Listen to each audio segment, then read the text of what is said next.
Hello guys, আসসালামু আলাইকুম। সবাই কেমন আছেন? এটা হলো রূপসা ব্রিজ। এখানে সবাই আসে টুকিটাকি। এখন একদম ফাঁকা, কারণ এখন হচ্ছে 3:20 বাজে। তো আমি এমন টাইমে গিয়েছিলাম যে টাইমটা কেউ থাকে না। দেখতে অনেক সুন্দর লাগতেছিল ব্রিজটার উপর থেকে।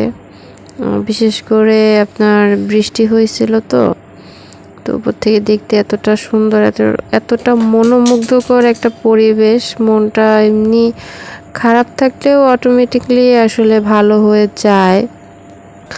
তো এখানে আসি, মাঝে মাঝে আসি, এসে মনটা খারাপ থাকলে মন ভালো হয়ে যায়। সবসময় আসতে পারি না, আসলে জব করি, এজন্য মন চাইলেই কোথাও যেতে পারি না, বের হতে পারি না। তো এই জন্য এখানে আসা আর কি। ভালোই লাগলো, ঘুরলাম ফিরলাম, ভালোই লাগলো। তো সবাই ভালো থাকবেন। আল্লাহ হাফেজ। আমার জন্য একটু দোয়া করবেন।